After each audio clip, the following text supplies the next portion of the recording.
Good day, thinkers, thought leaders, progressives, and dreamers.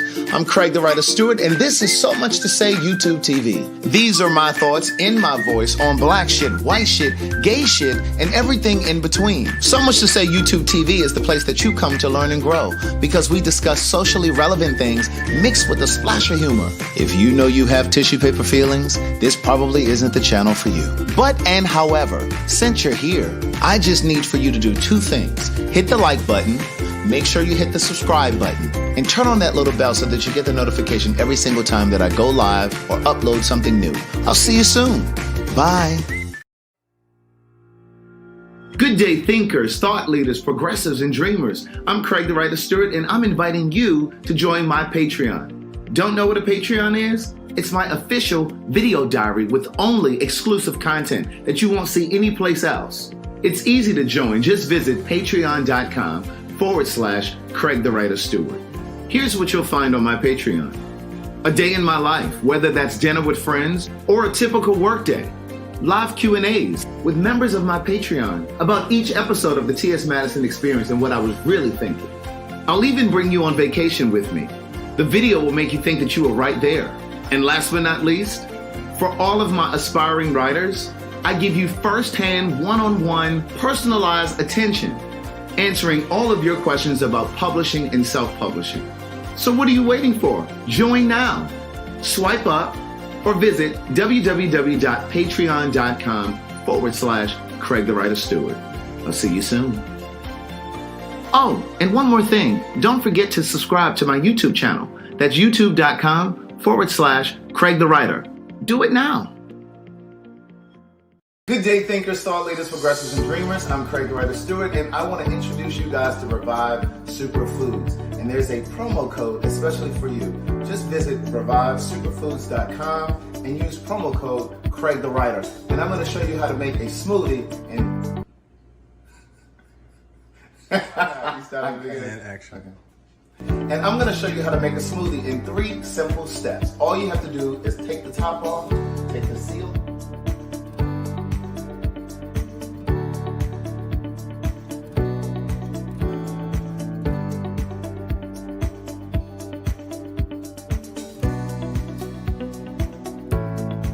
Again, visit revivesuperfoods.com and use promo code Craig the Writer for 55% off.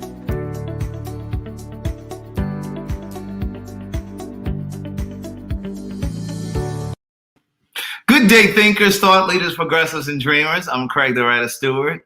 And I'm Carlton. And this is the YouTube and this is the Facebook and YouTube live versions of So Much to Say.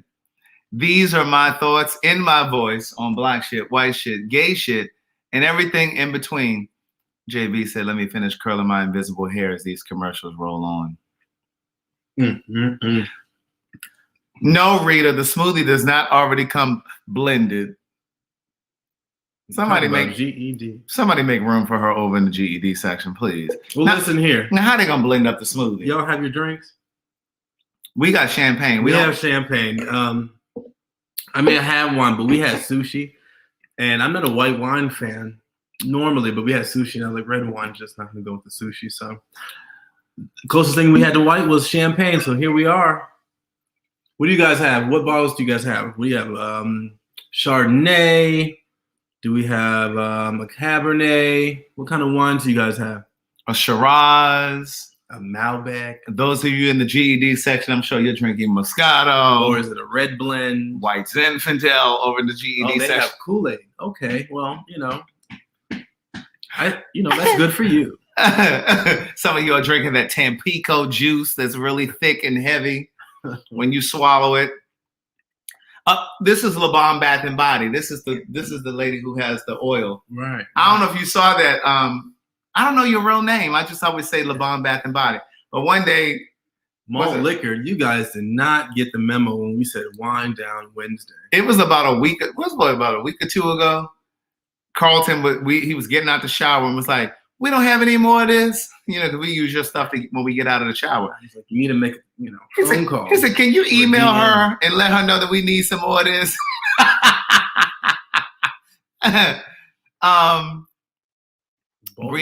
Brianna said, Madison promotes that Bolt vodka. Listen. Is it black owned? It is. And it gives me a headache. Now, listen, I'm not saying it's going to give you a headache, but listen, it gave me a headache. So I had a quick little swig, and that was it. Now, listen. I dropped the link down in the caption just in case you guys have questions. We don't have anything specific to talk about tonight because we have been trying to watch. Cash App. Let me see thank you. Who did I say? Who did I say? We've been trying to watch them, but we have not had a chance to. Miyoka. Thank you, Miyoka. I love that name. You think our kids gotta have C names?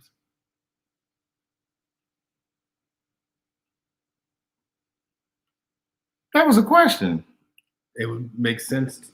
It would only make sense to have C names. Why? Because it's Carlton, Craig, and Copper. The kids gotta have a C name. I mean, I was already planning that anyways, with or without you. Before you arrived, C names were already picked out. That's selfish. Because what if you ended up with somebody named Mark or Kelvin? You think that the kids got to be named after you? See, that's the thing about relationships. You got to teach people. So you got to be willing to learn and grow. If you're not willing to learn and grow, a relationship is not the place you need to be. Amen? That's a vegan chicken wing that he's eating. Let me tell you, it's so good.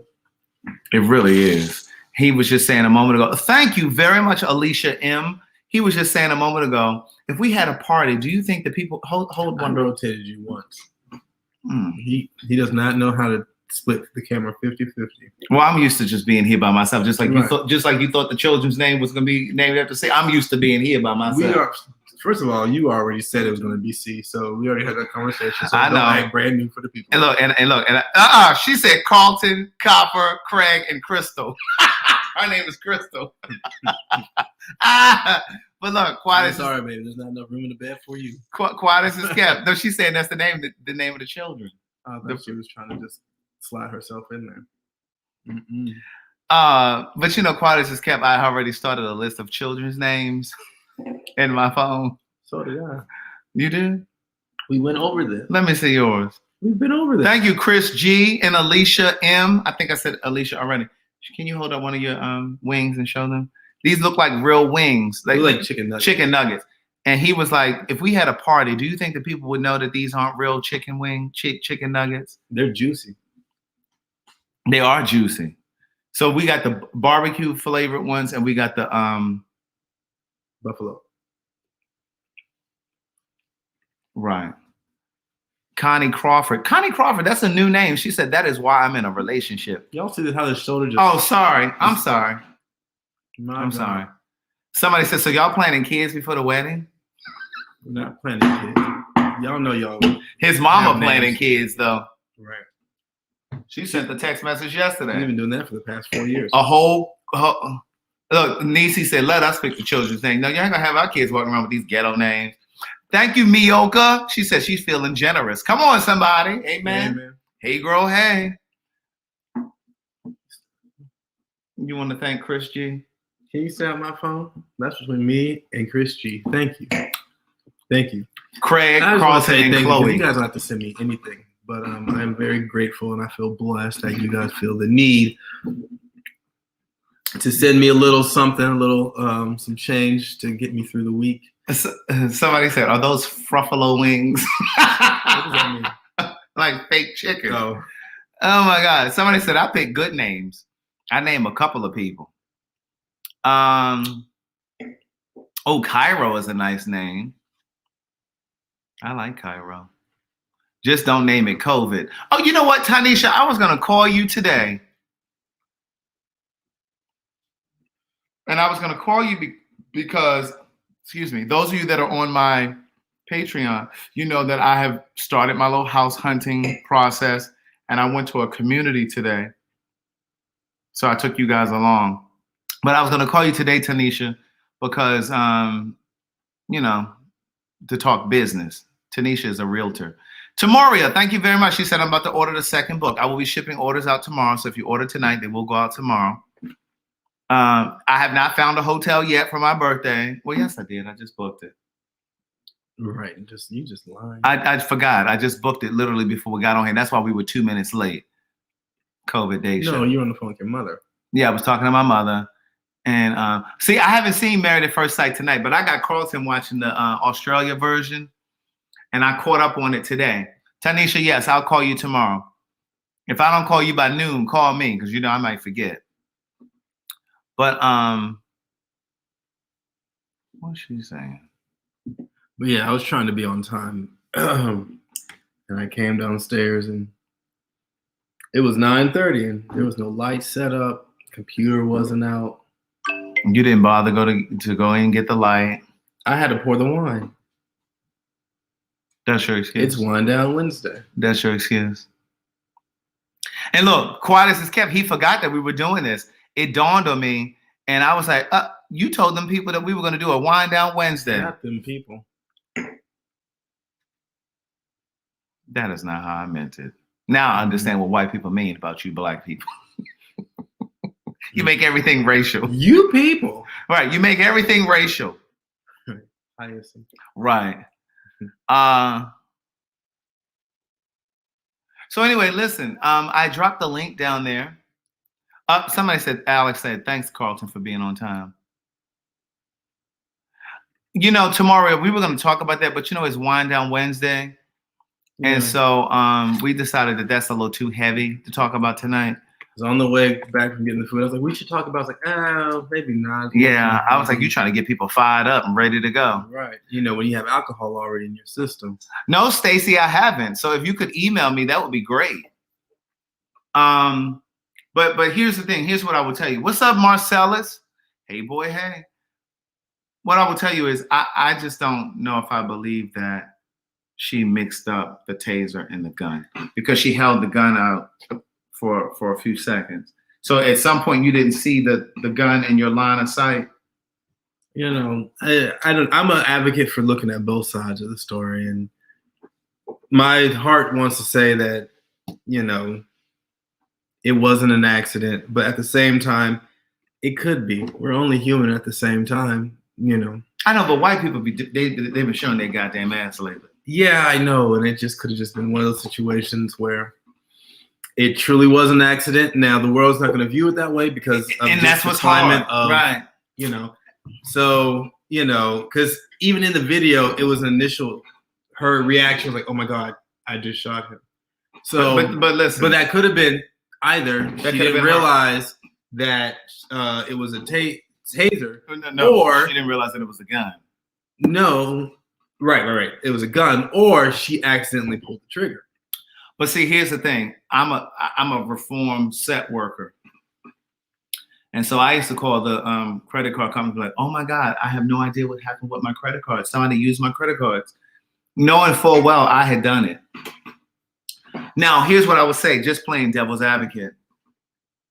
What if she really did make the mistake? Mm-hmm. Because of the climate we live in, we're less inclined to believe that it was a mistake. Right, exactly. And that's why I'm like, in my, you know, my gut feeling, no, it wasn't. But at the same time, mm-hmm. I'm also open to saying that it could have been. And the people are saying after 26 years, she should have known better. Right.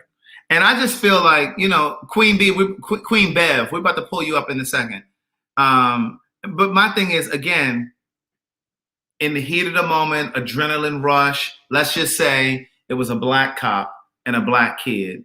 In the heat of the moment, adrenaline rush, it is possible that it could have happened and you could have had the gun here and you could have not been paying attention to that. But again, that's just sounds like a rookie mistake. Like, but my thing is, even if it was a mistake, she shouldn't. Yes, she resigned. Initially, she just upfront resigned. Mm-hmm. But my thing is, she should also still be punished because whether it was a mistake or not, you killed somebody. So regardless, if it was intentional or a mistake, it needs to be punished, and she needs to be rightfully charged for her crime. Mm-hmm. So that's how I feel. And like somebody said, because if you accidentally, like, you know, if we were here and I accidentally killed you, I'm going to jail. You sure are. And the pen pal's gonna make sure of it. Listen, somebody said, what was she afraid of though? That's a good question. Like, what was she so afraid of? Mm. You know, but we got Queen Bev down here. Hey, girl, hey. You having sex? What's going on? Hello? Oh, she hung up. That was rude. Last time we bring somebody. But no, it's really unfortunate. You know, it truly is unfortunate. And I started to post today on my Instagram. I may have posted it on my Facebook too, but I definitely was going to post it on my Instagram. But again, it's so heavy and I didn't want to. But her aunt, did you see that video where his aunt, not her, his aunt, Dante's aunt, spoke, and she just talked about her nephew was such a beautiful boy. He was 20, and he was the product of 23 years of love because her brother and his wife have been together for 23 years. And the boy, Dante, was 20 years old. And she said he was 20 years old. He was the product of love. Don't believe nothing that they tell y'all. He was a sweet person. He had a bright future. He has a young child who's now fatherless. And she just said all of these amazing, she humanized him. Right. And it was really, really sad. You know, she said, you all have blood on your hands. And she knew better. She knew what she was doing. And like, it was just, Linda is saying she gets her pension. And one of the things that his aunt said in that video, she actually had on a George Floyd shirt because it happened in the same area. It was like 14 miles apart. And she had on a George Floyd shirt. And she said, what I realized as I'm wearing this George Floyd shirt is that George Floyd's girlfriend was Dante's teacher at some point. So that's how connected those two incidents were. And it's really unfortunate. It really, truly is unfortunate. And just to switch gears slightly, look, Tamoria said, read my comment. If either of you killed Copper, you will go into jail. No questions asked. That's a felony and your life will be destroyed. But Linda was just saying, and my girl Linda lives over in Missouri. So, you know, neighboring state. And she said, and somebody just said something really good. I just saw it. Something about a taser would be lighter in weight. Oh, here it is. Oh, yeah, I would think so. Yeah. What is that? Queen? Maddie? King. No, that was King when I said it for, right. King Maddie. He said, he or she said, you know, I would imagine that a taser would be lighter, which is a good point. That's what I'm saying. I don't know if I can buy this idea that she didn't realize, you know. Either way, I think she needs to be penalized or punished. And then two, oh goodness, this champagne is kicking in. No, it ain't just the champagne. You listen here, let's be truthful. You had 2 margaritas? So no, is this your second one? So before we had this champagne, we had these $5 margaritas from the place up the street. And we got 2 of them. And then I said, oh shit, we gotta have wine on camera. So, and I didn't about finish mine. I'm sitting here. So he not even really sitting here no more. That last statement, I was like, wait a minute. My mind started drifting. He lost his train of thought. But here's the thing I will tell you.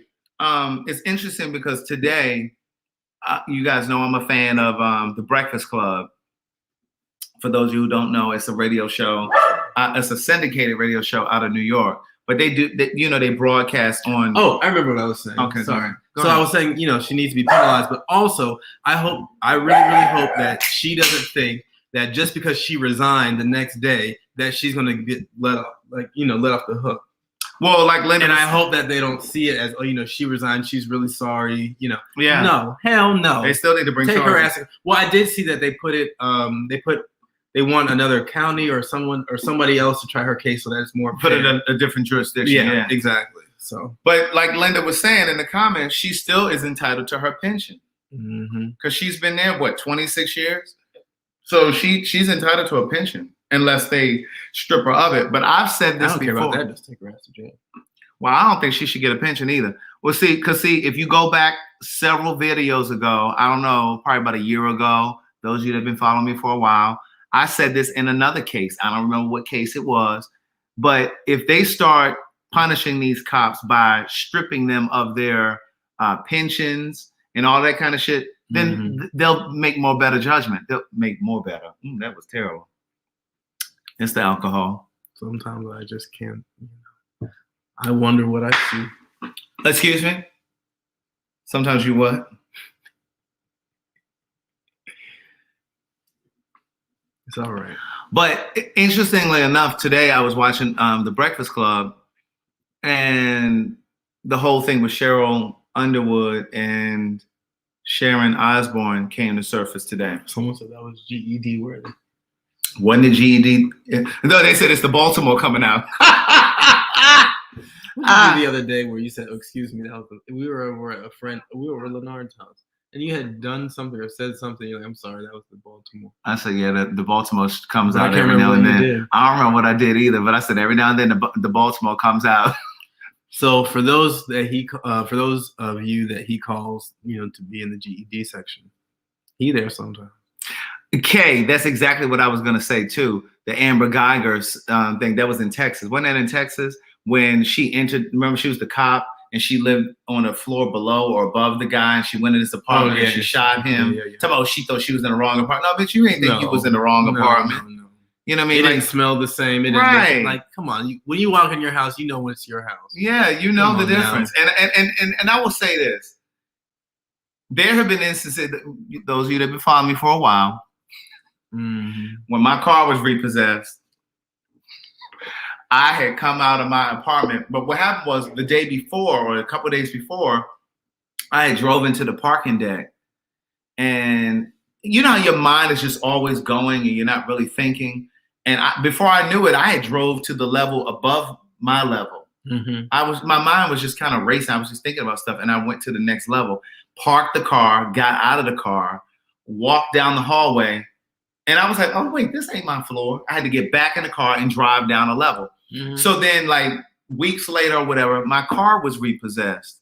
And so when I came out to the parking deck, I was like, my car was, and I was like, oh, maybe I parked it on the wrong level again. But again, there's a moment where it clicks in. So that's what I'm saying. I don't believe that. I know that was a bad example about me, my car being repossessed, but I just let you tell the story. I don't know how we went from the wrongful doings of our black people to your car being repossessed. I'm just saying, but no, I just feel like, to your point, she should have at some point, this girl, Amber Geiger, I just don't buy that. Like at some point, like you said, when you walk in, your decor is different.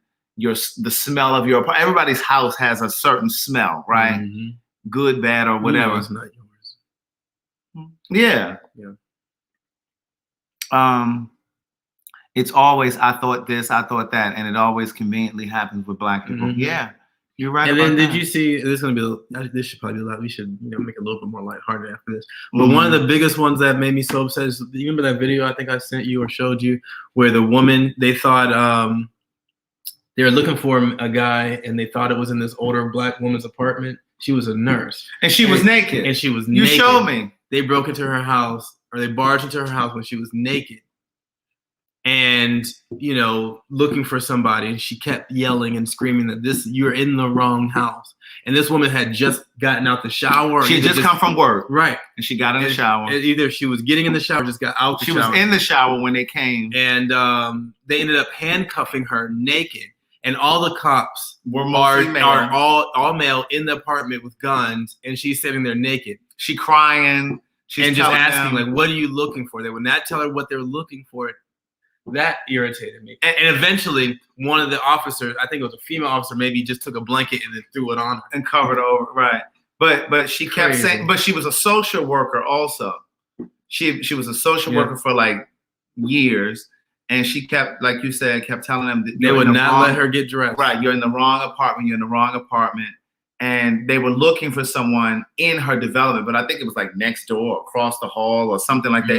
It was somewhere in the vicinity. But it was just a matter of them checking the address. Yeah. And she said, I'm the only one. The person they're looking for was next door. Right. And she said, I'm the only person that lives here. She's crying. And they never, yeah, that was in Chicago. And they never would really listen to what she was saying. Then they messed up her door because they barged through her door. They knocked the door off the hinges. Do you know when they left, they tried to put an ironing board to try to stand? Come on. Because they had knocked the door off the hinges. So they took a ironing board to put up against the door for her to have it up there for the night. Like, that was crazy. But my thing is, I just knew that probably traumatized her for years. Because just think about, like, those of you that have been in car accidents, even like me, I was in a car accident like 3 years ago. I still kind of tense up. Traumatized. Yeah, so I can only imagine being traumatized like that. And, imagine you just being naked and all these cuffs. And you handcuffed like this, and these people looking at you, and they just, But I'm like, I would sue the shit out of that police department. I don't know. I think she did. I don't know the outcome of. Yeah, I don't know the outcome either. But for me, and I said this, I think yesterday, it's hard for me. In here.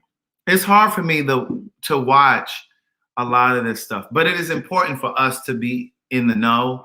Like, we have to be aware of like what's going on. But I do have to kind of monitor and protect my space and my energy and stuff too. Because sometimes it can be draining, like watching. Like the other day, I was in the gym and I told Craig, I was like, I was in the gym on the treadmill, and there's like maybe 5 or 6 TV screens up, and half of them were all on news channels, and all of them had something about a shooting or a black man getting murdered.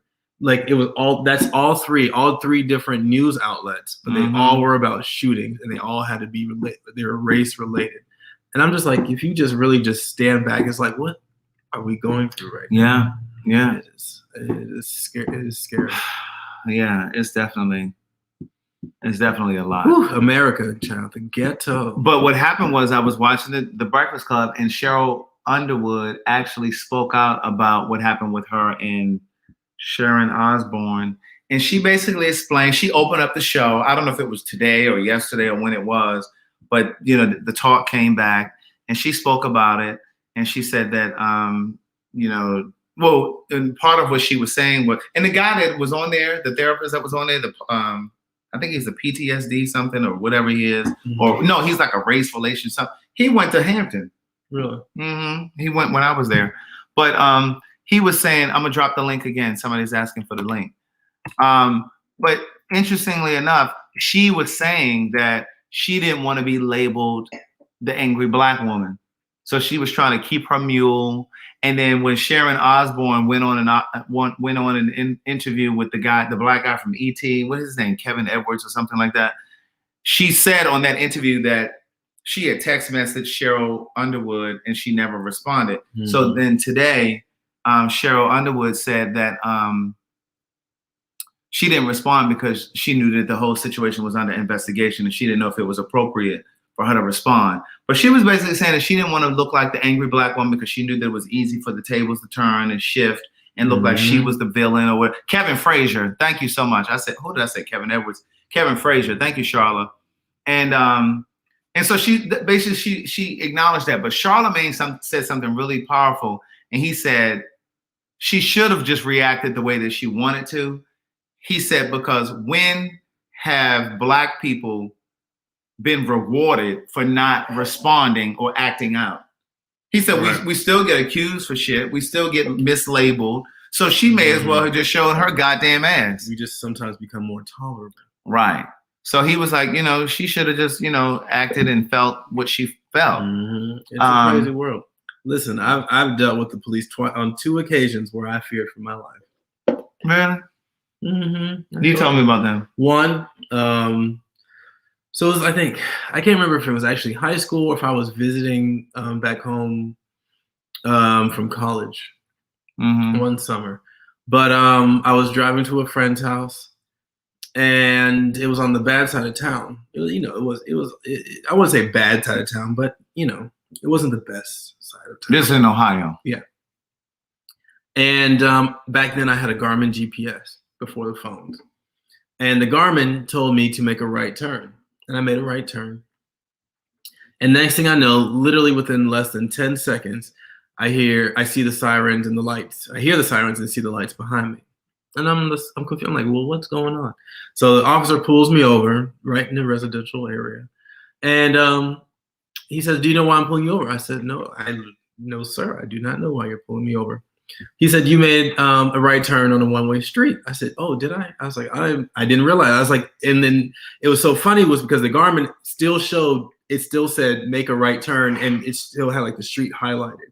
I was like, "Oh, well, I'm so sorry, officer. I made a right turn on a one-way, but I was just it was dark outside and I was following the GPS. It's literally a mistake." So he was like, "Okay, well, I see that."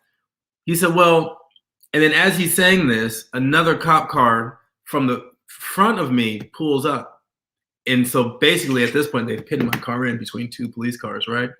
So I'm like, well, I've never had this happen where another police cars come up. So he says, "Well, do you have anything in the car?" I said, "Excuse me?" I said, "No." He said, "You don't have anything in your car that you think that, you should be worried about."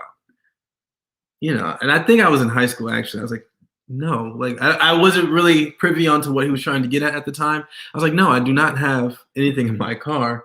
He's like, "Well, do you mind stepping out the car? And if we search your car?" And I'm like, "Well, what is this?" And see, at the time, you didn't know that it's illegal for them to search your car without a warrant. And being a kid, why would I say no? Like that's at this really point, that's really what happened I'm with a little scared. And that's really what happened with the Central Park Five. Like, remember they got interrogated, and then finally their moms came in and said, "No, you can't question my son because you're not supposed to question a minor in the police department, police station." But anyway, go ahead. So by this point, another cop car has pulled up. So this is what, two cars? Three cars. Three cars. 3 cars total at this point. By this point, because all of their lights are on, the whole neighborhood is lit up with police lights. And then also simultaneously, everybody's coming out from their house because they hear the police, they see all these lights. So now all the neighbors are in their yards or on their porch looking at me.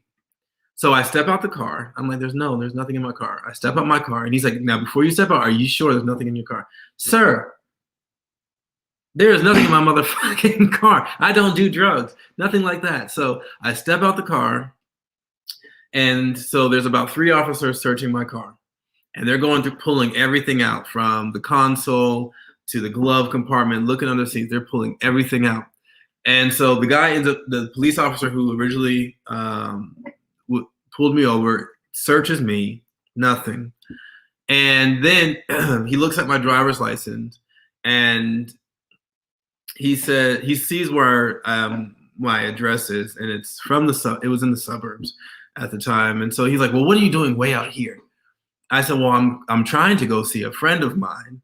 And he's like, "You shouldn't be on this part of town." And First of all, sir, I don't need you lecturing me. Right.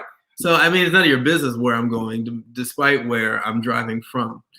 So also at the time, I forgot to mention, I know how the town works. It's a small town. So, I start quickly name dropping what high school I go to, who I know, this, that, and the third, right? So I think that played in my favor a little bit. And so then I had like this, my mother, when I was young, gave me this gold necklace with a cross. And he's like, "Well, you need to tuck your chain in." Like now I see the tables turned as soon as he found out what school I went to, what neighborhood I lived in. Now he's on my side all of a sudden. So, as they're continuing to search my car, funny story is I realized, I'm under 21 at the time. I realized a friend of mine had just bought me a bottle of vodka, and it was in the back seat. So at this point, the sweat beads start pouring. Yeah, but it was open, wasn't it? Was it open or something? It technically was open, but I opened it only to like smell it. I think it wasn't like you couldn't tell that it had been drank.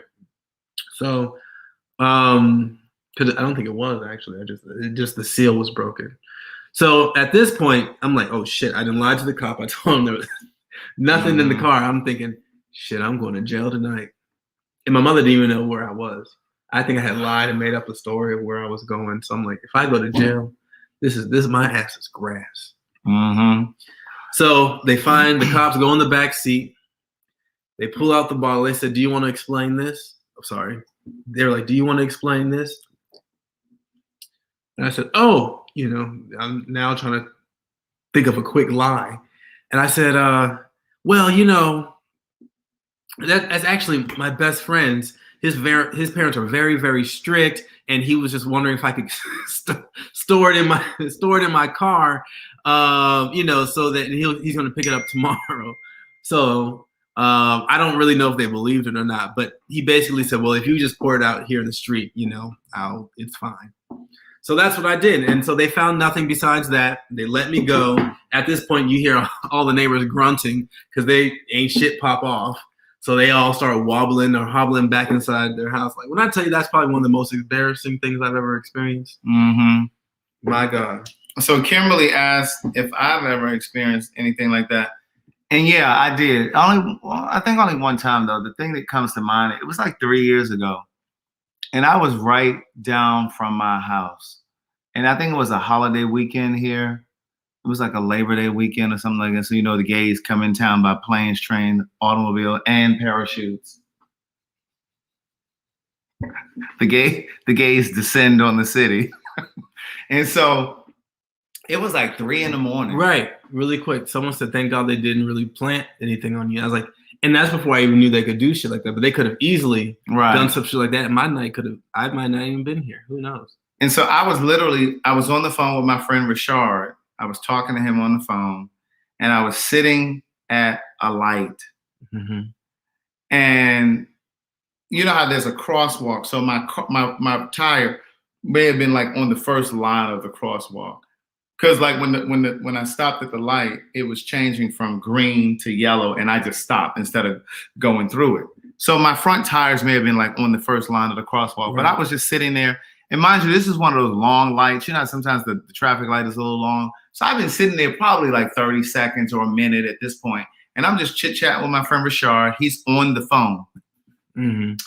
And the light turns green. And so I go to take off, right? Now, mind you, I've been sitting there for like a minute while the light was red. And then the light turns green, and I pull through the light. And as soon as I took my foot off the gas, and you know how the car starts to move, the lights turned on almost simultaneously. It was like, whoop, whoop.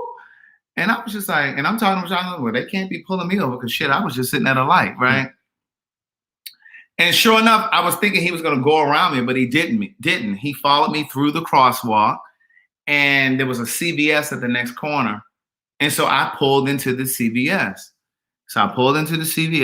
He pulls up, 2 other cars come behind him. So at this point, it's three cops. And he pull up, and again, I'm still on the phone with my friend Richard. And he says to me, do you know why I pulled you over? I said, no, I don't. So he asked for my driver's license and all that kind of stuff. And he basically was asking me, like, why? He said, where are you going? I said, I'm going home. Like, I was less than a mile from my house. He said, where are you going? I said, I'm going home. Well, where are you coming from? Nigga, like, what the fuck? Like, why does it matter where the fuck I'm coming from? So. See, I didn't have that mentality. I do, because it's like, why the fuck you asking me that? When I get pulled over, that white voice comes out. Because my question is, I'm very compliant. My question is, what do you need? Like, how can I help you?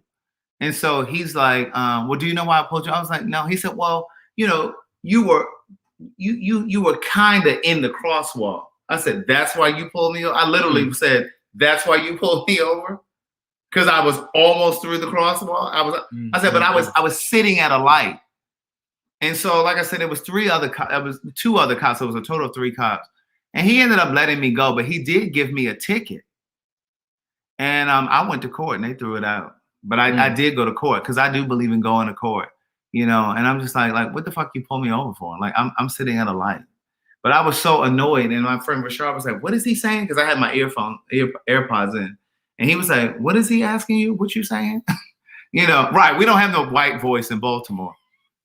And so, it just annoyed me, though. And I remember having a conversation with my mom. She said, you better stop having so much with these cops, so much mouth. You see how they shooting and killing people.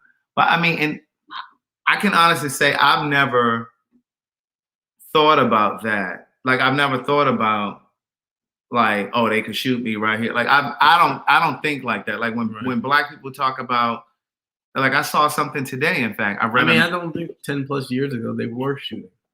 Well, it wasn't that long ago. This was like 3 years ago. And maybe 4. But I remember I've read a meme today, and it says something like, you know, what white people don't understand is when you leave home as a black person and you make it back home, it's like a success because you made it back home without harm. I can't really say that I've felt that. I understand that it's real out here and this shit be happening, but I don't move around through the world feeling that kind of fear or trepidation. And I'm not saying that it couldn't happen. I'm not saying that at all, but I just don't allow that kind of energy to interrupt my mental, you know, my the way that I think. I just don't. No, yeah, not at all. But you know, and it's crazy. And it took me years to like really reflect on that story. I realized like what was actually happening in that moment. I forgot we had somebody down here. I'm so sorry. Look at you. It's the vernacular for me. What's going on, Mr. 6'8"? You're really 6 feet 8 inches tall? Yes, I am really 6 feet 8 inches. Every bit of it. Actually, you're almost 7 feet tall. I am. Actually, the tallest across 3 generations of family. Oh, so, wow. I guess the sperm traveled a little deeper. Who knows? I mean, I'm just saying. But yeah, I had saw where y'all had dropped the link, so I was like, well, let me come on because, you know, I watch y'all all the time. And, you know, I'm a huge supporter and stuff. My Cash App is named Tristan. But, you know, yeah, but I go by Mr. 6 feet 8. I appreciate that. Yeah. I really do. Thank you so much. What city are you in? McDonough, Georgia. Oh, you right down south. By Conyers. Yes, indeed. Yes, near Conyers. So look, I got a question, you know, because, you know, I like to talk about, not, you know, I know y'all was on a serious subject. Oh, we can change. Okay. All right. So let me make sure I don't mess this up because, you know, I'm not really tech savvy. Hold on. I'm trying to turn my little thing up right. Okay, there we go. So you got a list of questions. So look, here's what it is, right? So I'm 32 years old, and you know, I just recently posted a video last night because, you know, I basically spoke on the night before, but I basically spoke on how my dating life sucks. Like sucks. So here's my dilemma. Here's the problem that I run into just in Atlanta alone. I'm only speaking for me, I know everybody has their own thing. Absolutely. But I find it oftentimes that I will meet somebody, for one, and we would, you know, get to talking and everything, and the conversation will be all good and stuff, and, you know, things be going good, and you go on the first date and stuff, and you think, okay, you know, maybe this might be a potential. But I guess because of the fact that I'm transparent and I like to put everything on the table up front, I'm not a person to hide anything about myself because that's just me. What's your sign? Scorpio. Okay, go ahead. So that's just me. But, you know, one of my, and I do that because of the fact that I know for me, my feelings, I get feelings involved too quick. So because of that, basically, I tell people like, look, this is what I am about. This is what, you know, I like. This is what I don't like, blase. And oftentimes the conversation will come up eventually that, you know, I find out that the person, you know, they want to date, but then they discuss that they don't want to use condoms. Oh, yeah. So, and I found this with a lot of people, not just like one situation, not just like two, but I have found it with a multitude. I mean, multitude of guys, because they feel like that, you know, oh, I'm clean. I know my status, I'm for certain. But my only thing is like, sis, you know, I don't know you know, from a can of paint. So my only thing is that, you know, being of somebody that has sickle cell anemia and stuff and dealing with a chronic illness, I try to make sure I protect myself as it is because I don't want to add on to that. So I guess my thing is it wrong that to like? Nope. I'm gonna say nope. Because I mean, nope. Well, okay. So how about long term? Like, what if, like, at what point? Because here's my thought process. In the heterosexual community, we all know man and woman get together eventually, you know, stop using condoms. Do you feel like it's the same parallel in the gay community as far as when you eventually get into a long-term relationship, you just stop using condoms at some point? I'm just asking for a friend. Tristan, I love that you asked this question But I'm gonna let Carlton answer it. But I want to say this first. I'll answer it too, but I'm gonna let Carlton answer first because y'all love to say I don't never let him talk. But it's interesting that you say that because many years ago, probably like 20 some years ago, when I first moved to Atlanta, I used to be in like a group where we used to have conversations. It was like a 6-week group. It was called A Deeper Love. And it was like a 6-week session. And we used to talk about different things. And I'll never forget, there was a guy that was there at the group. And because we talked about love and relationships. We talked about HIV, being Black and gay in America. We talked about a variety of different things. And I'll never forget when the conversation came up about long-term relationships. Is it safe? Is it okay for condoms to be removed from relationships? And somebody said exactly what you just said. He said, listen, my parents been together for 25 or 35 years, however long they have been together. He said, and I know damn well that my parents are not still using condoms. And he said, and if I'm with a person long-term, I feel like I should be able to, not have to use condoms. So I think that's a really, really great question that you asked. And I think a lot of people have that concern and want to know that, but don't really know how to, move in that. But I'm gonna let Carl answer first, and then I'll. Well, you already answered. No, that ain't the answer. I'm just underscoring because that's a great question. But no, Carl can answer first. No, I mean, my opinion on that is, eventually, I do feel like yes, the condom can come off. Now, when that is, that's between you and the person you're dating or talking to. And it's going to vary between each partnership, right? So, but before that time happens, I think it's very, very important that, you both get tested for everything. Right. Because, ooh, my goodness. You are really toasted. No, I just moved my phone. Did you need some water? Calm down. Sorry. But yes, so, I agree with you. Like, when you present that you want to use a condom and they're combative or reject that notion, then I think that's a red flag. Now, for instance, like if their initial, thing is like, I don't use condoms, but if you are willing to discuss your situation and your feelings about it, then if they should be mature enough to say, okay, I respect that. Yes, we can use condoms, we'll, forever, how long that may be until you feel comfortable or if ever comfortable without it. If they don't respect that, then then they're not the guy for you. Right. And I think you should never feel pressured because, the masses don't want to use a condom. You should never feel pressured, well, in order to have a man, then, I have to get over myself and not use condom. No, don't ever budge on that because, that I think, on the opposite spectrum, if it's that time that you do, that something may go wrong. So don't lower your standards for these, these niggas out here. In these streets, okay?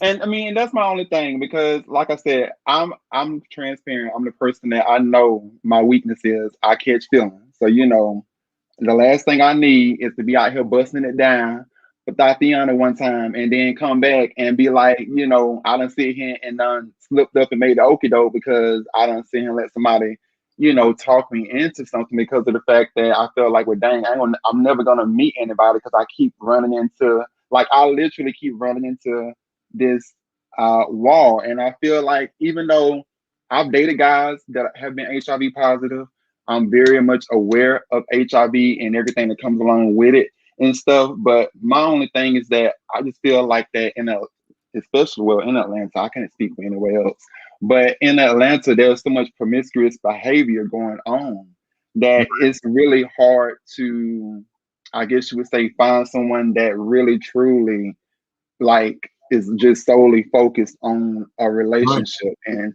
all it takes, I always say this, every man, and this is just what my belief is, every man has the potential to cheat. I'm just saying, all it takes is the right temptation. I always say it's a better person out there than you, okay? No matter how much of a 10 you may be. But at the end of the day, I've just come to realize that, what I used to feel like that, well, dang, maybe I should, think about stuff like that. And then somebody had to sit me down and tell me, like, okay, if that's the way you feel, if you don't feel comfortable doing certain things, then don't do them. Like don't settle because of the fact you think you can't do any better. And dating Right. in the ATL is just hard, period. Even Right. if you take that off the table, it's still hard, period. Because I feel Right. like that, people say that they want commitment, but once you start to really like get into it, people either become bored with it, or either they feel like, maybe this is not for me. Well, the And, thing is, a lot of these Yeah. people in Atlanta, they don't even know what true commitment is. They have no precedent for it. So, I think along the way, they see these Instagrammable relationships, which look great. And so that's what they strive for, but they really don't know the work it takes to actually, to make a relationship work. And Right. into something that you said earlier,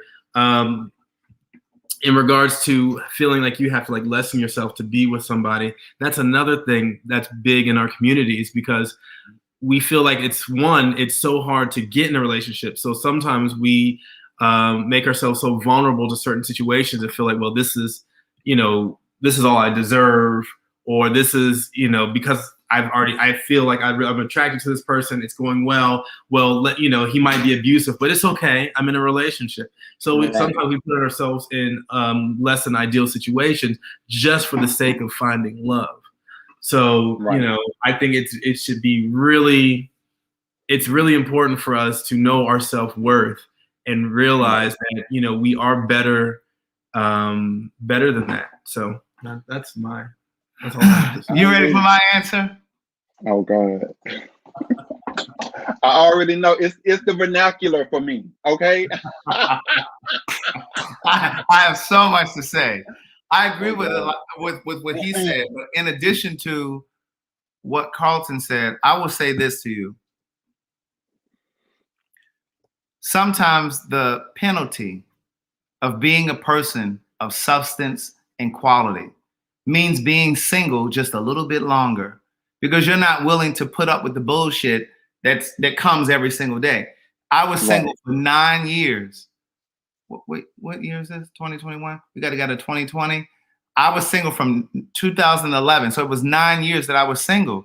And it wasn't that I couldn't just be with somebody, because anybody can get into a relationship.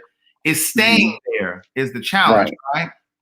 Right. So I will say to you, hold on to what you believe in, because whatever you're looking for is also looking for you.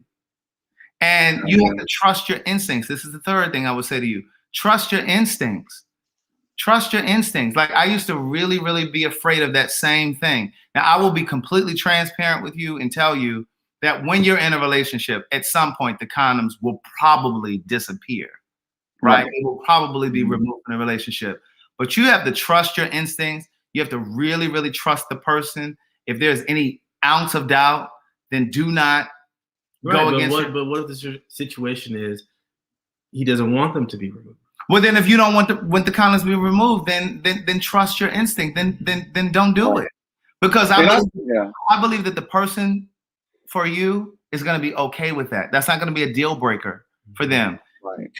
He and I, we never had sex until we had an HIV test. Which is how it should be. Absolutely. We did not have sex until we had. And that was several months. That was, yeah. It was, and a lot of people don't want to believe that, or and don't. He struggled.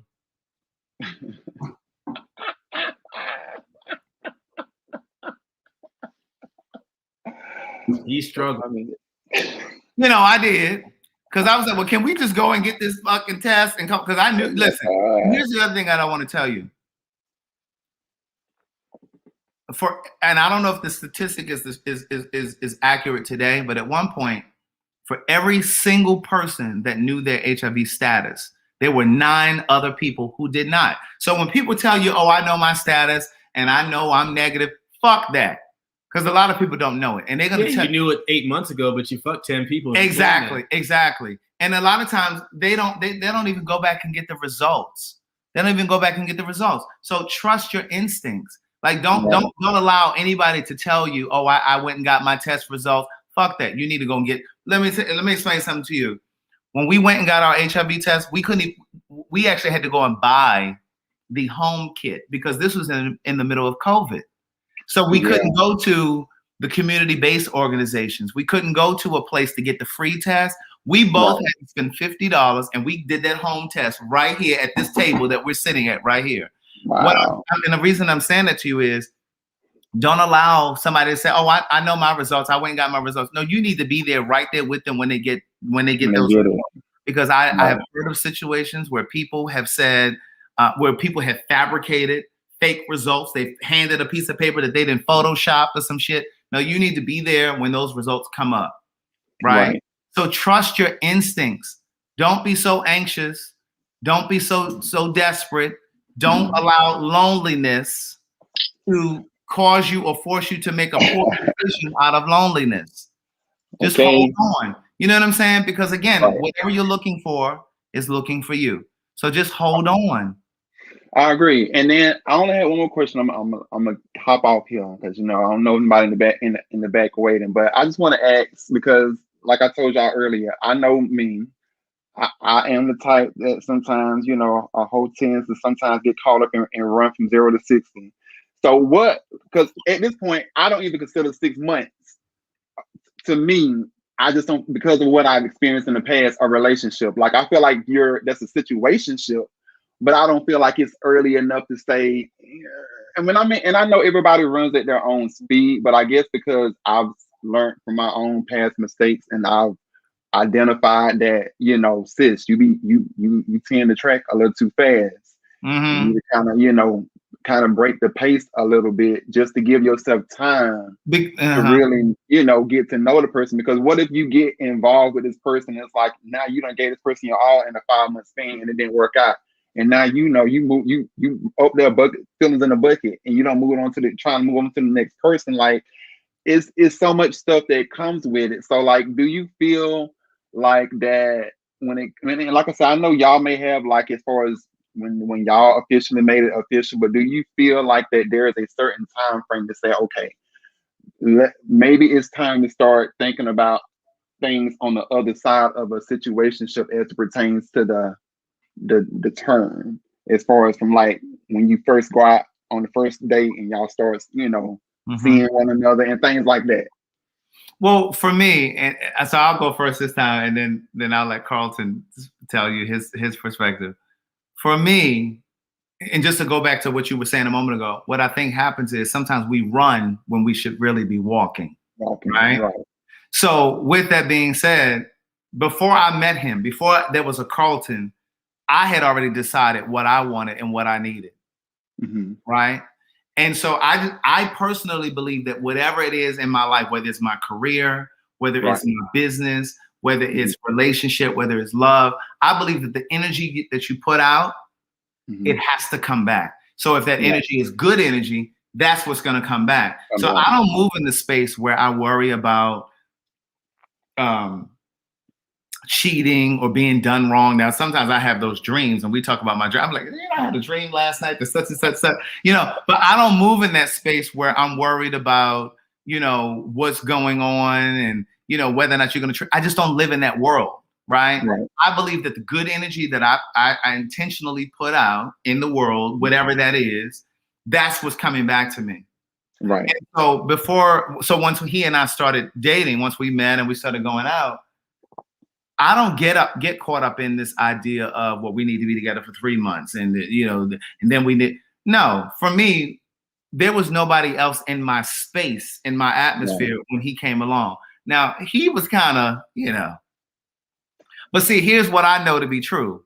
I can compete with the best of them. As long as there's no history there, I can compete with the best of them from the door. So I didn't give a damn about nobody that he may have been going out with because I knew the best man would win. Amen.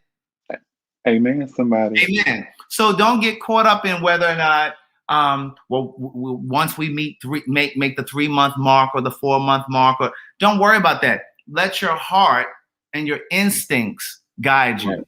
Got you. That's when you'll know. Just trust your instincts in your heart. And when your instincts tell you, no, this ain't it, then believe it. Right. But sometimes we don't allow our heart or our instincts.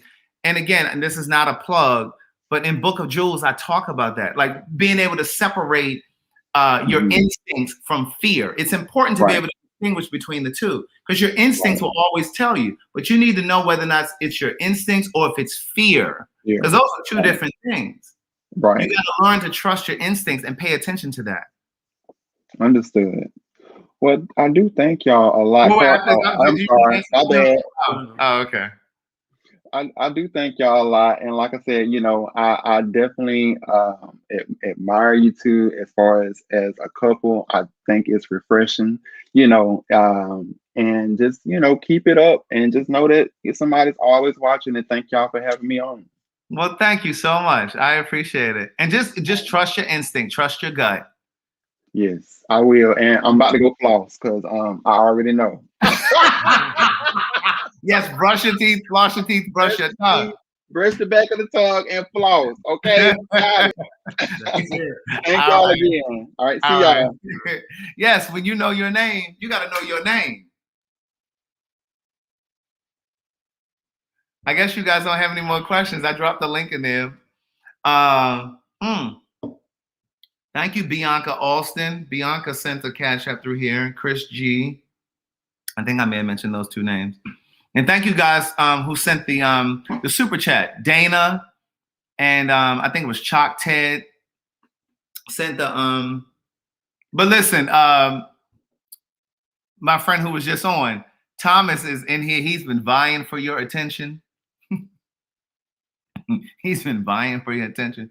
Yeah, I was thinking the same thing, Lady Red. He needs to come back on the panel with me and Derek J.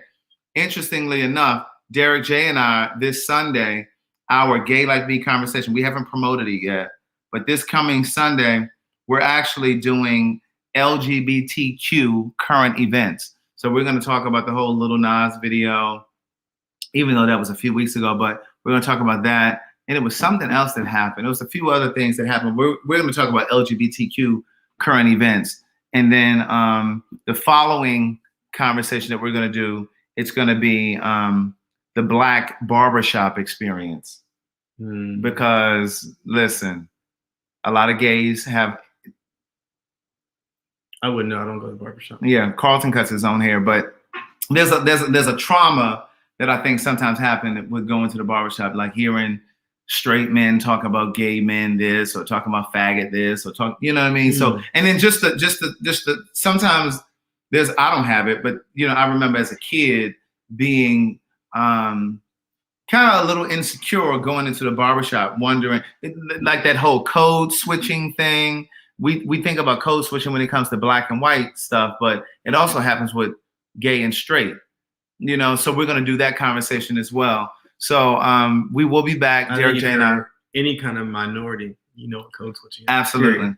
Absolutely. You don't have to be black to know what code switching is. Absolutely. So those are our next two conversations. Did you guys have any more questions? Otherwise, we're going to go ahead and wrap this up. Carlton, did you have any attraction to Craig when he went live on your back patio deck? When was that was the day that we decided that we were going to go. Oh yeah, go out, or at least you know, have a dinner. Right. I guess the answer is yes. That was the night where I was like, okay, I'll give this, you know, this guy a try, just because he was persistent. But he also initiated in a very inappropriate way, which turned me off, but also intrigued me just a little bit, just because I was like, okay, you know, I'm a nice guy. You know, we'll have dinner. Let's see how it goes. But that's the roundabout way to answer that. Thank you, Kimberly Keaton. Thank you very much. Talking. No, I was just, she said because I'm the shit, so she sent the Cash App. So that meant speak over Carlton? Well, no, I was just going to say, I was going to add to what you just said. First of all, I approached you in a very appropriate way initially. Through DM was also inappropriate. Well, we've had this conversation before. The only reason I approached you, I understand the reasoning, but let me explain to the people off the bat. Let me explain to the. It was inappropriate. Let me explain to the people who may not know. So this nigga DM me. Listen, Deidre said. Slid right in the DM. Deidre said, Carlton, don't give out Craig too much now. But oh no, he gives me a lot. I can give him some. So look, so what happened was, for those who don't know, I know a lot of you guys know the story, but we met through Will and didn't I say that, Lady Blue? I said that day. I said he's gonna be my husband. He just don't know it. But we met through Will. And what happened was we were over at Will and Sydney's house. Thank you very much. And for the super chat. And that's our friend that was just on the live. And we met through Will and Sydney. We were at their apartment. It was very serendipitous. I just happened to go. Will invited me over. Carlton was over there. And so I was like, oh, who was this? And so what happened was, excuse me, I was throwing all kinds of signs and signals and stuff that night, and he was trying to act like he wasn't interested. He was low-key flirting too. No, I was not. Yes, you I were. can genuinely say I was not interested. Okay, but you were definitely saying little slick shit back. Like when I was I had saying, to defend myself. I couldn't just look like I was a little punk. All right. So long story short, when I was about to leave their house, there was never an opportunity for me to talk to him one-on-one because I'm not a person that's afraid to approach. Because a friend of mine, a good friend of mine told me many, many years ago, like I was in my early 20s when a friend of mine told me this and I never forgot it. And he said to me, I'm never afraid to approach. He said, because if you wait for the people that you're interested in to approach you, then you're left with the bottom of the barrel. He said, you have to go after what you're interested in. Otherwise, you're only left with who comes to you, who has the courage to come to you. And so I've always been very, like, okay, let me go over here. Like, I don't worry about the rejection shit because I ain't got to see you no more. And so, but I didn't approach him that particular day because Will and Sydney were there and I'm just very private. I didn't want them all in my business. The kids know how to talk. And so I DM'd him. And so he ended up waiting like a day or so. And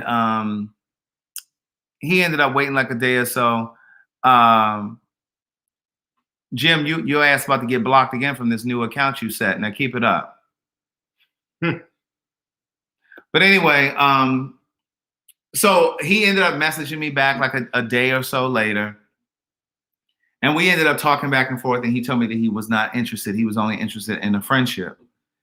And so because I know my name, I knew that I wasn't interested in just a friendship. So he told me he was interested in just a friendship, but then he followed up and sent a message with his phone number. And I didn't take his phone number because I was clear that I was not interested in a friendship. So I just left it. And so we all ended up becoming friends because, again, this was at the beginning of COVID. And then we all just started hanging out. We would get together. We were going to have drinks and, whatever. And mind you, like a reason I was somewhat already kind of jaded is because, I've been hanging around with Will and Sydney for a couple years prior to meeting Craig. And they always introduced me to friends, and their friends always somewhat, end up trying to holler this and the third in some way, shape, or fashion. Mm-hmm. And I was like, this is nothing different. This is just another nigga trying to holler at me and flirt with me and all that stuff.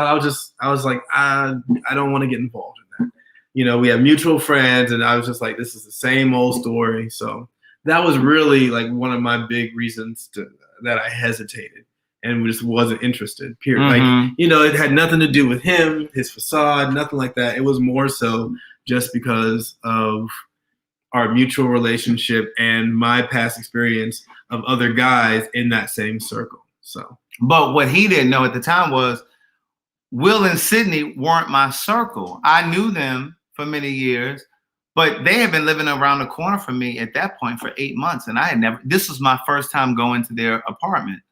And so like, while I've known them for a long time, like I'm very, very particular about who I call a friend. I do think Will is a friend, but he's not somebody that I hang around or somebody that I talk to on a consistent basis and just all of those things. And so he had his preconceived idea about whatever. And so I just left it alone because when he told me he wasn't interested, I left it alone. But then when we all became friends and we started hanging out and doing stuff because we were in this little lockdown with the COVID, I attempted one more time. And that was when I said something inappropriate. And it was right there on the patio. That's on my YouTube channel. But, and we were on the balcony, or not the balcony, but the patio. And I sent him a text.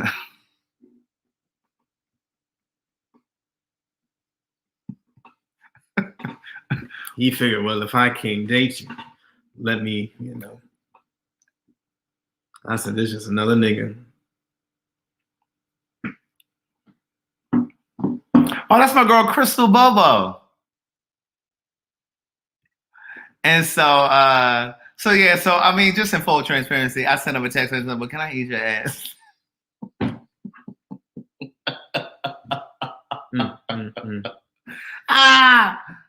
Crystal Bobo, that's my girl in Charlotte. Look,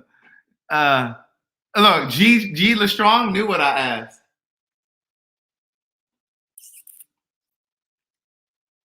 And so he was like, how about we start with dinner? And I said, yeah, we Crystal Bonds. I thought it was Crystal Bobo. But he was like, well, how about we start with dinner? I said, well, that's what I was trying to do in the first place. I was trying to ask you. You taking over again? I'm sorry. He was like, he was like snatching my pearls. And so he was like, is that how you start? I said, well, I asked you in the first place, can I take you out? Da, da, da. You act like you ain't wanna. But mind you, he also asked me after he fucked this other nigga that was sitting on my same deck the same night. Well, he was just a piece. Well, I didn't know that, but I knew you had messed around with him. So I was like, this nigga really gonna ask me. Do we need to talk about who you had messed around, who was also on the patio? Years ago. Who was also on that patio? Years ago. Don't care. Years ago. He just got done fucking that nigga. And he's sitting around my patio. You gonna ask me? Well, this the other nigga that he had messed around with was on the patio as well. 2 years prior. No, it wasn't 2. It was a year. Whatever. It was over a year at that point. Over a year. But the bottom line is this.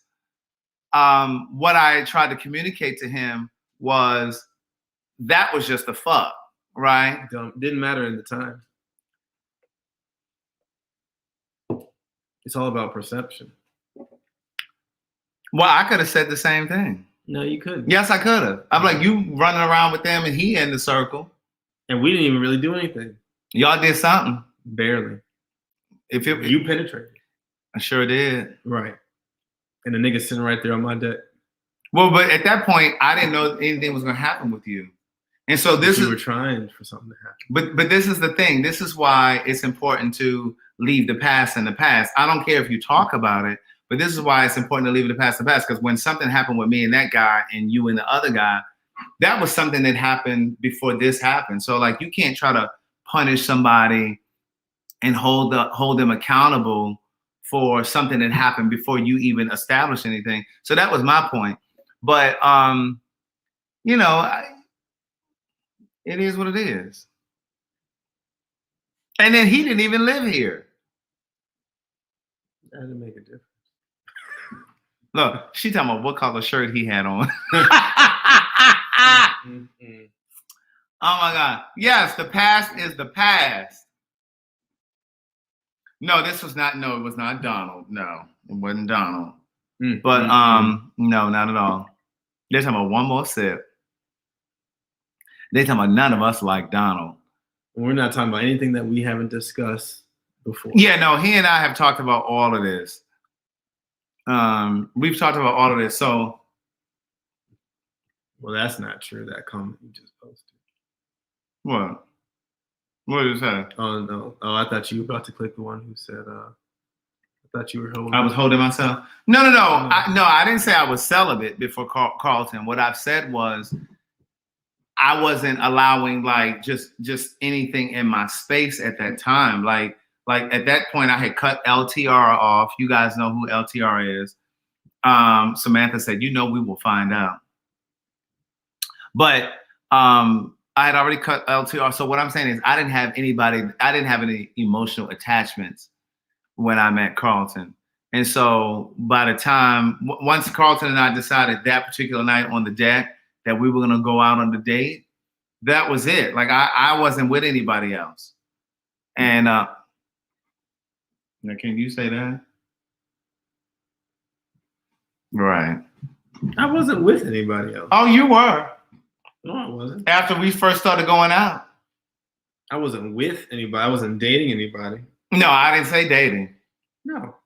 I had a casual friend with a benefit. Yeah, but you forgot about your birthday trip. What about Ann? Oh, okay. That's what we're talking about. Communication is our partner. Clarity is our friend. I'm supposed to put all my eggs in your basket? No. I'm just letting you know. No. You're talking about you supposed to put all your eggs in my basket, but I was supposed to be having sex with nobody because you and I ended up. That's close proximity. I don't do that. First of all, it is close proximity too. You wanted me to meet them motherfuckers from down there. Yeah, now he got amnesia. You said what? I couldn't understand. You got loud and you started talking in Baltimore. I got loud and started talking in my Baltimore accent. Yeah. So you said that was close proximity because of the boy that I had messed around with before you. It was right there. Okay, but how is that any different from the people that came up here from Florida? Well, that's because I already told you about that. And I had already told you about him. I mean, so anyway, so that was that. But now, boys. Amy talking about clear him, Carlton. Oh my God. But okay. Now we about to go take a shower. I'm about to go take a shower and get my ass in the bed. That's what I'm about to do. But they talking about this better than Lifetime. Oh my God. Y'all are so crazy. Y'all are crazy. But you finished your margarita. That's your second margarita. This is my second one. You only had the one? Mm-hmm. Oh, that's why I can't get through this one. But here's the thing. What I would say to you is, in closing, is I think a lot of times people get caught up, especially gay couples, because I don't care what nobody says. Gay relationships are 1 degree of separation. It's not 6.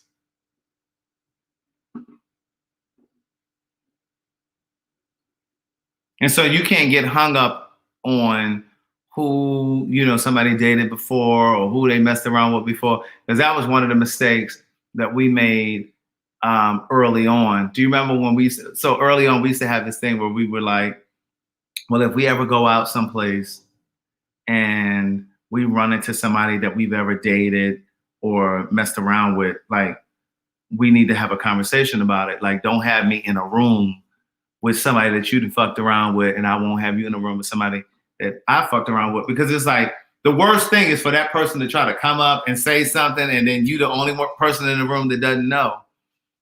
Mm-hmm. And so early on, until it was all fun and dandy until you had to eat those words.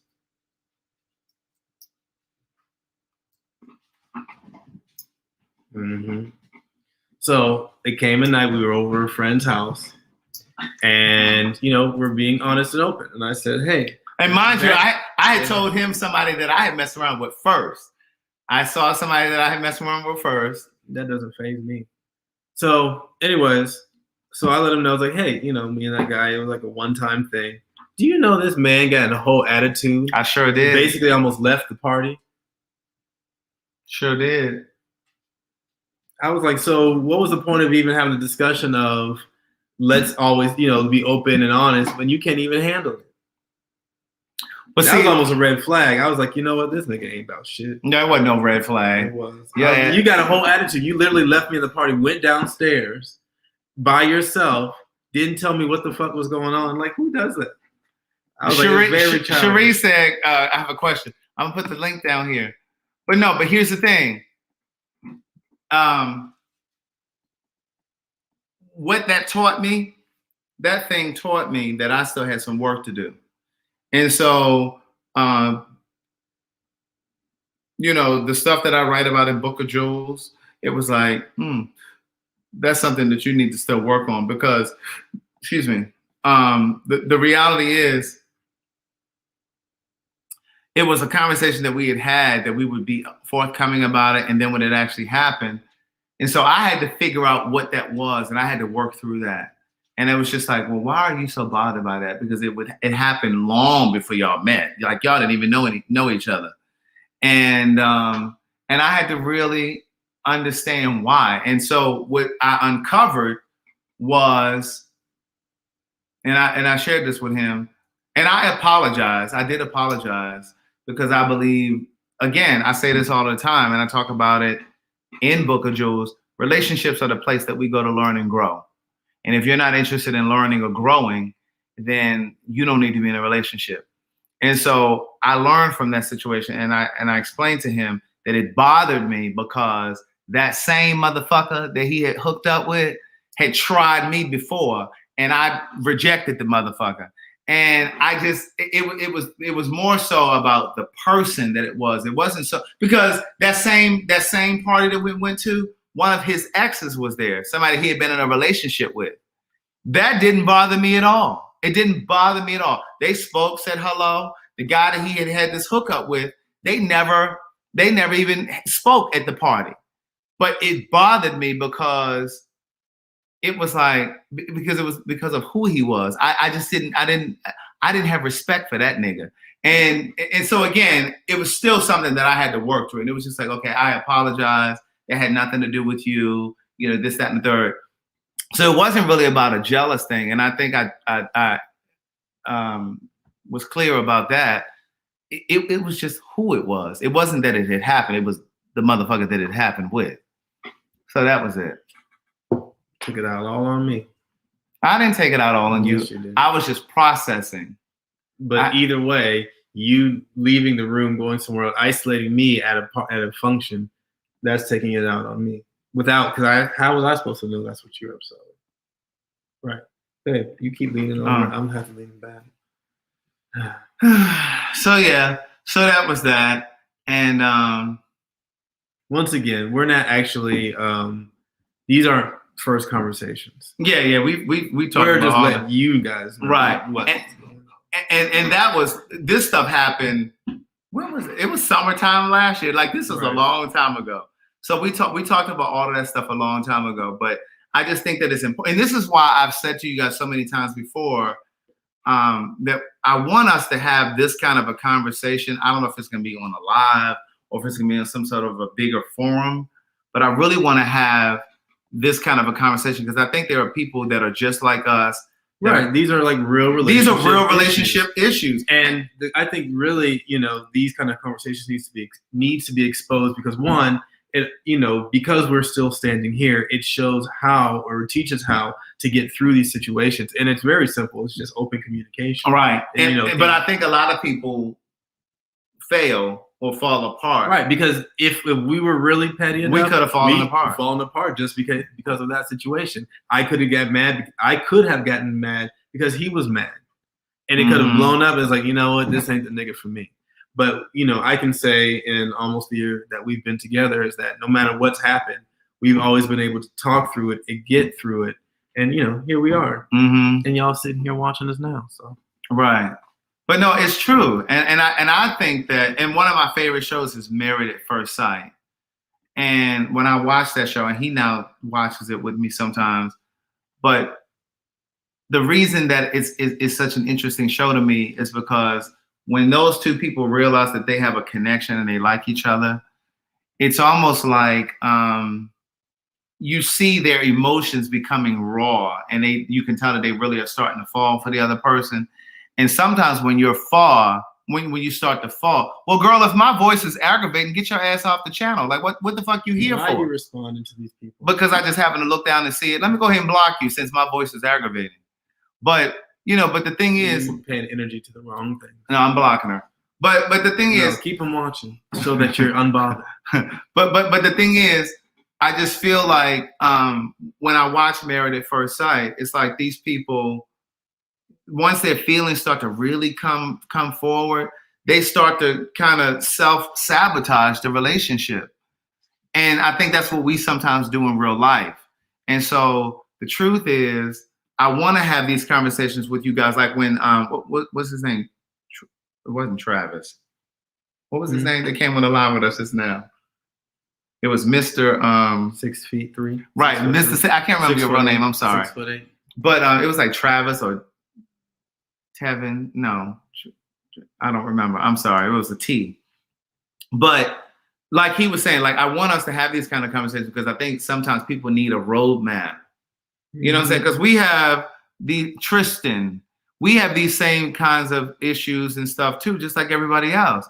But we work through it. And the beauty of it is we're not perfect. But what I would tell you is I've never had a relationship where I've worked through conversations like this. Like, I've loved people before, but I've never really clicked like this. It didn't fit the way that this fits. And when we have disagreements, and we've had arguments and stuff, but it's not like a dysfunctional kind of argument where I'm shouting at him and he's shouting at me. And then arguing is natural. And arguing is natural. If you could say it's almost healthy. It is healthy. It is healthy. And like, don't get deterred if you have a disagreement with the person that you're in a relationship with. Oh, I got a wing left. because the truth is, you're just two different people having a relationship together, and the bottom line is, and you're figuring out how to live in each other's space. Exactly. And that's I'm two sorry, different that's not personalities. always necessarily fully natural. And so, you know, it's going to require effort, and it's going to require adjustments from both parties. Exactly. And don't think that your relationship is so fragile that you can't. Tristan, don't think that your relationship is too fragile that you can't disagree. If it's that fragile, then that's not the one for you. You know, you should be able to speak your voice and whatever.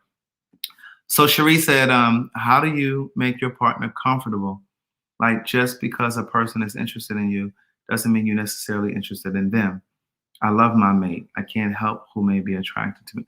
Well, you know, Cherie, I talk about this all the time.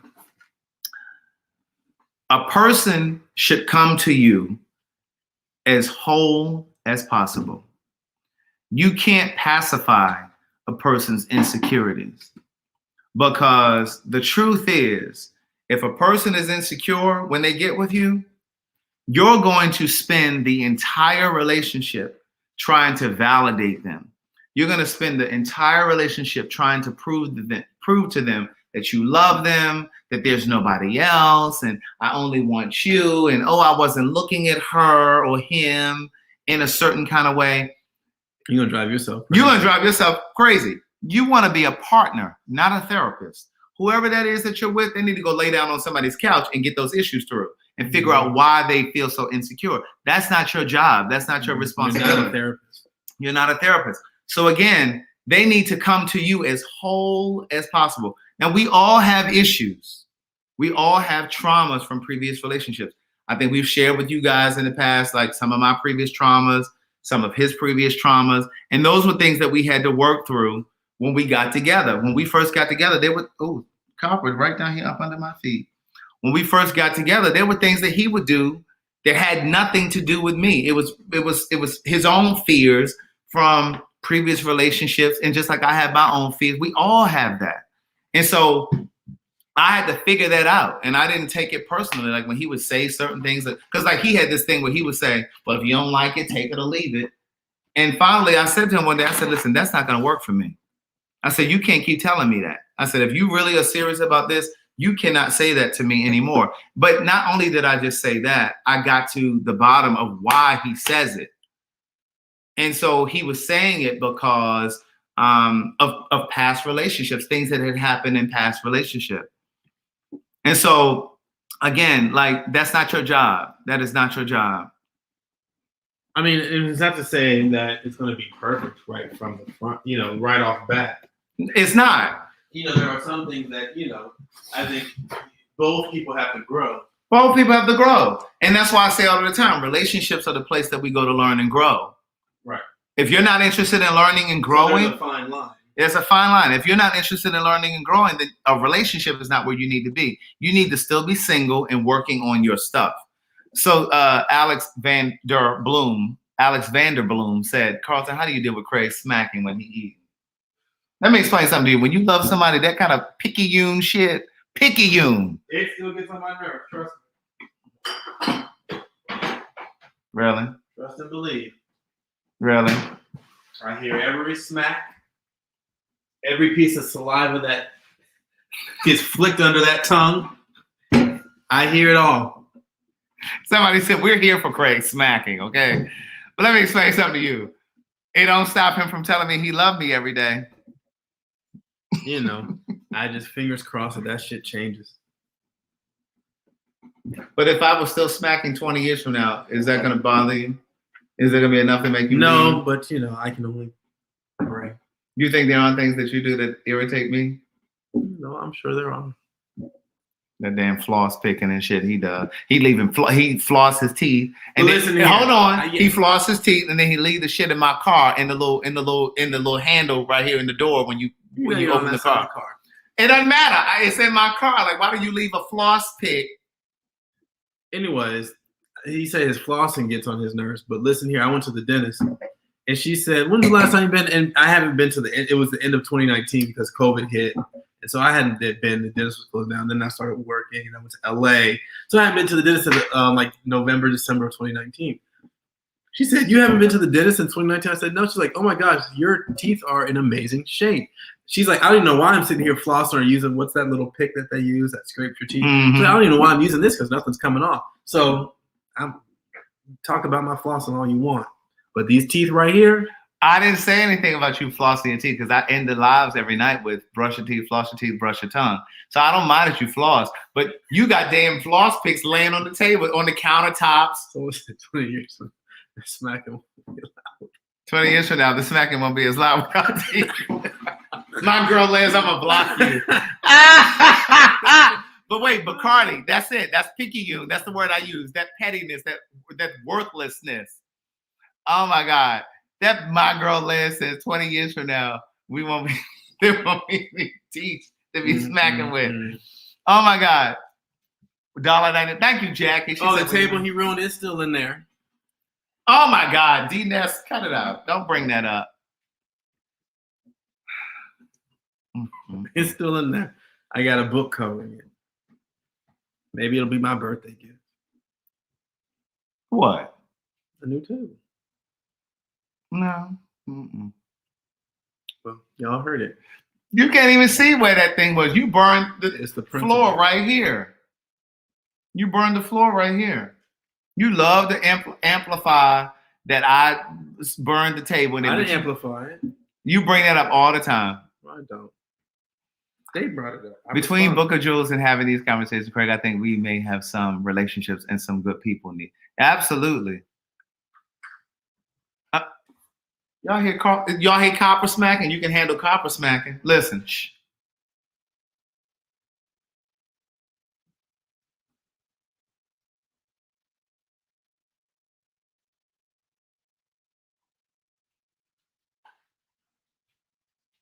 Every dog does that. He acts like dogs don't smack.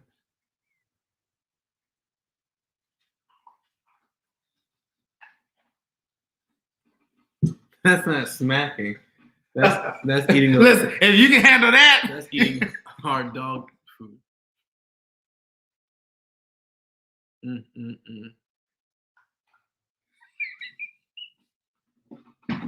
don't see what's so funny. Eat, copper, eat. I'm messing with him.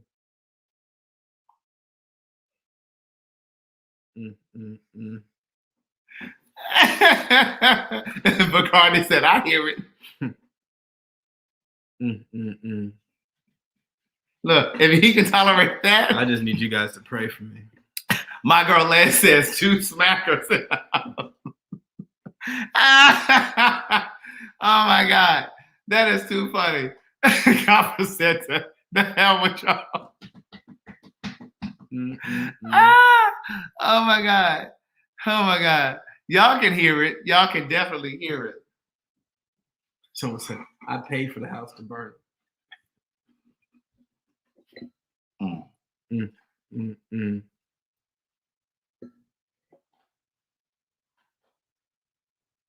Leave my dog alone. No, Crystal, he didn't read the books. He didn't want to read the books. No. I don't think I need to. The book is right here. Yeah, Alicia talking about Craig. Copper learned that shit from Craig. Influence. Oh my God. Leave my dog alone. Oh my God. He swear he eating something. He eating these little pebbles.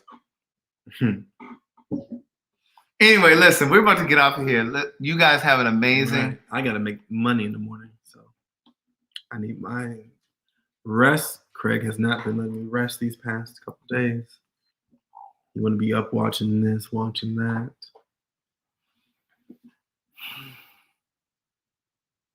He wants to do lives. Well, you playing this one. Told the people last night we're gonna do a wind down Wednesday tomorrow. Right, I did, and nobody sent me a cash app. Y'all sent all Craig. They did so. Thank you, Ellen Jones. I did. Y'all won't be here without me tonight. I do have some shout outs though. I'm trying to figure out why Crystal Barnes ain't sent me nothing. She Chris sent you G, something. Bianca Alston, Antoine. Thank you, because he sent me something yesterday. Antoine ain't sent me nothing. He done sent you something. And then Crystal Barnes. I thank you once again. I'm very humbled, and I thank you guys so much for sending me something. I know you guys don't have to. That money could have went to something else. Very appreciative. This is all new to me still, but I love being on here with you guys. You guys show so much love. I thank Craig for bringing me on. So I thank those 5 people who supported me tonight. Amy says she's flying to Mexico in the morning. Ooh, that should be fun. It's gonna be a good time. Yes, it is. What part of Mexico? Yes, Yvonne. I did watch Queen of the South. I watched it yesterday, and I mentioned it yesterday as well too. It was really good. The season premiere of season 5 of Queen of the South came on. It's on USA. It's on USA Network. Carlton's Cash App is right here. Yep. But yeah, it was and really, if you really send good. him a super chat, I'll never see it. So, for future references. Or if you send it through Cash App, I'll also never see Excuse it. me, I do send you the Cash App. I do send you the Cash App. And if they send in $5 and below. So all that money they sent last night, I ain't gonna if they send in $5 and below, I'm not sending that, okay? Because by the time Cash App rate me with their fees, I'm not sending you. Oh, episode 2 was last night? Oh, it was tonight? Yvonne, I gotta watch it. I may have to watch it in the other room because I need to see that. Look, Alicia said, because Carlton came around because he didn't fuck with us in the beginning. I didn't know y'all. That's all. I gotta watch Queen of the South, episode 2. Thank you, Yvonne. I appreciate you letting me know because I didn't know which day of the week it came on. Thank you very much to 2 people just sent something to the Cash App. I can't see. Oh, Kimberly. Oh, I can't say your name. She said, don't call my real name. Gemini Lady, thank you. And Jeffrey Heyman, I appreciate you. Thank you very much. Kimberly Keaton said, I sent you a little something, Carlton. It didn't show up. Thank you, Antoine. He put spoiled ass. It ain't what he sent Carlton, but that's fine. But no, just playing. Oh, thank you, Antoine. Thank you, Tristan. Thank you, Jeffrey. Tristan sent you something, ain't sent me nothing. He said, for here go a penny for your trouble. Thank you. That's so sweet. Janine, Larnett. Kimberly, Larnett, Janine. Can I read my people off? You see, he just want to take over everything. Go ahead. No, that was it. I'm done. Shit. Unless y'all want to keep sending, then, I'll shout you out. Hopefully he doesn't beat me to the punch. Shit.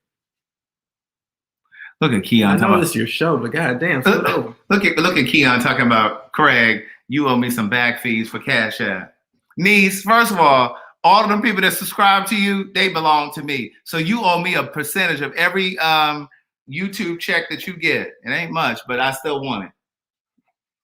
Y'all haven't done the show since Methuselah. I know we haven't. Oh my God, I missed when Amy said that wrong. Since Hector was a pup, Methuselah was me talking about age. Right. Where did Amy say she was going? Oh, she said she's going to Riviera Maya. All right. Thank you so very much, Ellen Jones. Yes, I see your Cash App. I appreciate you. Thank you very much. Thank you, Mylika. Listen. Thank you, Ellen. Mm-hmm. Get my shout outs. Mm-hmm. Go ahead. You guys are so sweet. Listen, I feel blessed. Antoine said, here, don't stay out of Carlton's Cash App. But listen, I appreciate you guys for being here. I really, really do.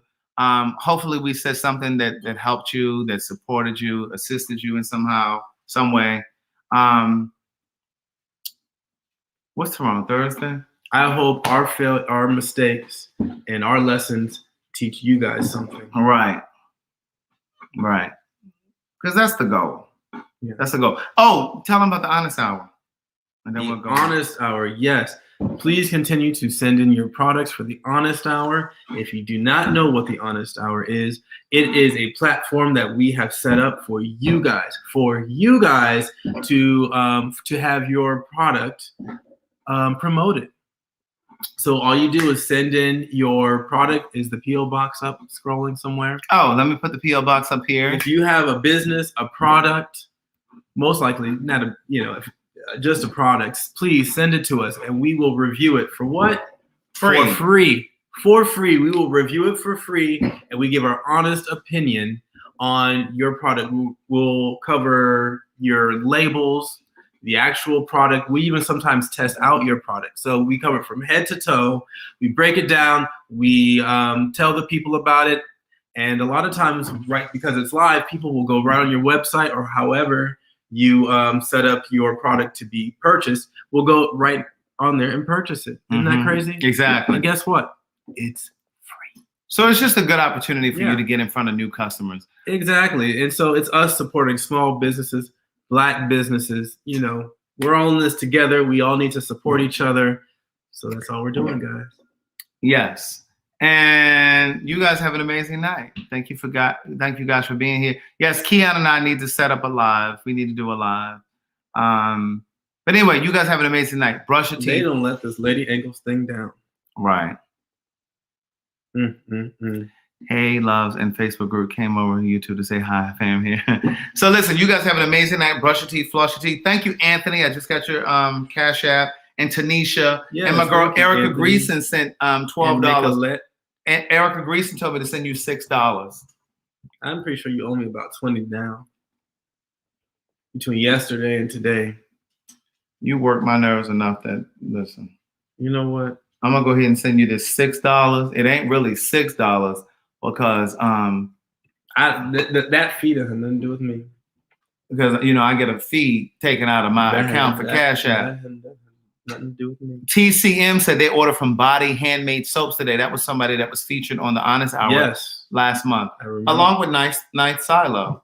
But listen, we will see you guys, the next time. I don't know if I will be live tomorrow. Tomorrow is Thursday. But listen, have an amazing night. Say your prayers, all of that stuff. Be good. Good night's sleep. Be grateful for something. Be grateful for something. The small things. Because when you're able to be grateful for the small things, God, the universe can elevate you to the next level. Whether that's a new car, a new house, a new job a new position at your job. Like, you have to be grateful for where you are right now. All right. Oh, Melanin Kisses. I have an unexpected inheritance coming. I'm gonna bless you. Listen. Amen. Amen. And on that note, rain down on rain me. Down on me. Oh, you on me. Oh, you singing the Kirk Franklin version. It wasn't quite Kirk because the melody and rain.